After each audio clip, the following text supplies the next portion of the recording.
नमस्कार, तुम्हा सर्वांचं आणखीन एका नवीन व्हिडिओमध्ये खूप खूप स्वागत आहे. आणि आज आहे होळी, तर तुम्हा सगळ्यांना होळीच्या खूप खूप शुभेच्छा. नमस्कार, तुम्हा सर्वांचं आणखीन एका नवीन व्हिडिओमध्ये खूप खूप स्वागत आहे. तर आज आहे होळी आणि तुम्हा सगळ्यांना होळीच्या खूप खूप शुभेच्छा. होळी रे होळी पुरणाची पोळी, होळी म्हटली की पुरणपोळी आलीच. आणि आत्ता मी बनवायला घेतली आहे पुरणपोळी. आणि यावर्षी असं झालेलं आहे की मिस्टरांना अचानक काम लागल्यामुळे आम्हाला गावाला काही होळीला जाता आलं नाही. तर यावर्षी होळी आहे आपली सुरतमध्येच. तर आज मी तुम्हाला सुरतमध्ये होळी कशी होलिका दहन असतं ते दाखवणार आहे. आणि तर व्हिडिओ शेवटपर्यंत बघा. आणि हो, व्हिडिओ बघता पण व्हिडिओला लाईक करत नाही, तर व्हिडिओला लाईक जरूर करा. आणि आपल्या चॅनलला सबस्क्राईब केलं नसेल तर सबस्क्राईबसुद्धा करा. तर पुरणपोळ्या बनवत असताना मी आदल्या दिवशीच पुरण बनवून घेतलं. पुरण बनवलेलं असलं की पुरणपोळ्या बनवायला फारसा वेळ लागत नाही.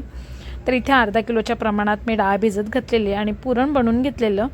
आणि आता बनवणार आहे गव्हाच्या पिठाचे. सहसा मी पुरणपोळ्या या गव्हाच्या पिठाच्या बनवते, कारण मिस्टरांना पण सहसा मैदा खायला आवडत नाही. आणि गव्हाच्या पिठाच्या एकदम छान आणि मऊसूत होतात, तोंडात घालताच विरघळणारे सुद्धा होतात. जर तुम्ही त्यामध्ये पीठ मळत असताना तूप आणि तेल समप्रमाणात घातलं तर त्यासुद्धा खूप छान होतात.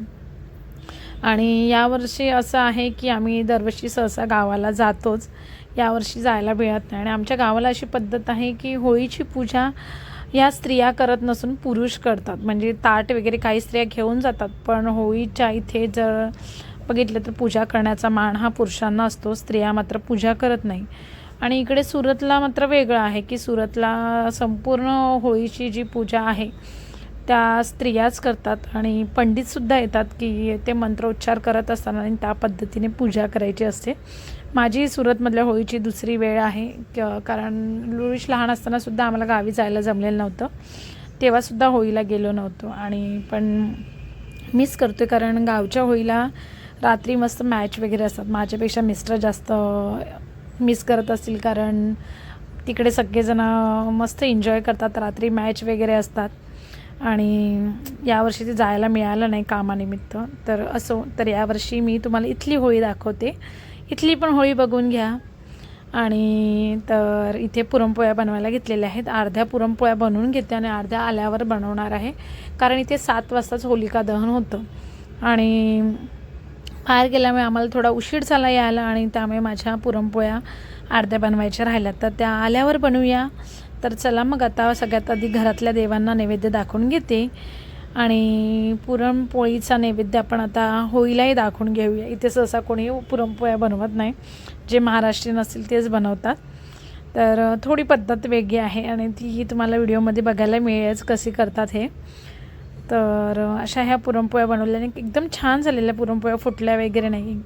पुरणपोळी बनवत असताना जर पुरण व्यवस्थित झालं नाही तर सहसा आपल्या पुरणपोळ्या फुटतात वगैरे, मग सगळा मूड निघून जातं. त्यामुळे पुरण व्यवस्थित झालं म्हणजे आपल्या पुरणपोळ्या अगदी छान होणार आहेत, हे मात्र खरं. त्यामुळे पुरण बनवताना व्यवस्थित बनवून घेतलं का मग एवढं टेन्शन राहत नाही. आणि माझी एकूण एक पुरणपोळी छान फुगलेली, एकदम मस्त. आणि पुरणपोळी म्हटली की कटाची आमटी आणि दूध आलंच.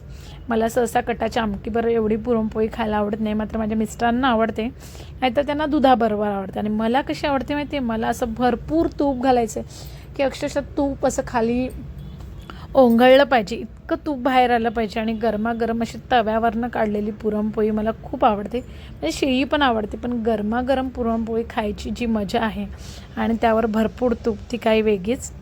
तर आता चला मग इथे खाली पूजेला सुरुवात झालेली आहे, आता आपण जाऊया. आता चला मग तुम्हाला मी आता काही व्हॉइस ओव्हर देत नाही आणि तुम्हाला डायरेक्ट दाखवते तिथे कशी पूजा करतात ते.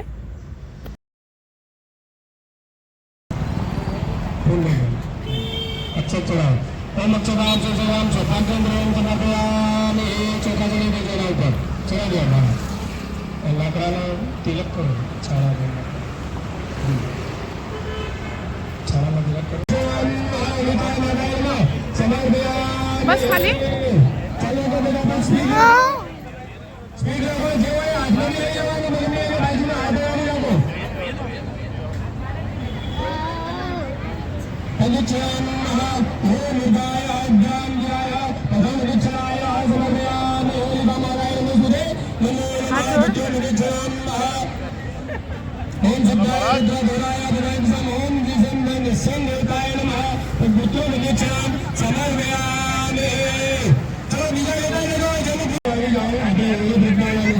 हे बघ होळी पेटली बघ.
પછી ગણેશા છારું ના ઘટા દેવાનું બસ 7 કરવાનું તો 3 કરવાનું પણ 7 કરજો તમે સિપર હા સિપર પછી હમણાં નહીં સિપાઈ એના ઉપર મૂકી દો સિપર પાણી હા એના ઉપર બસ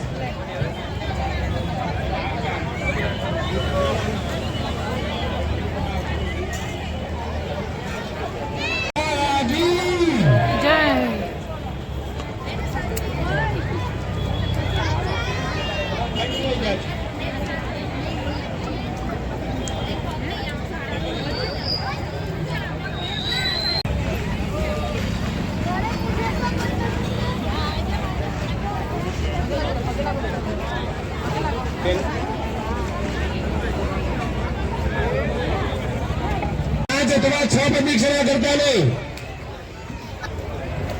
6 नाही मारायच्या किती मारल्या हा 3 किंवा 7 आहे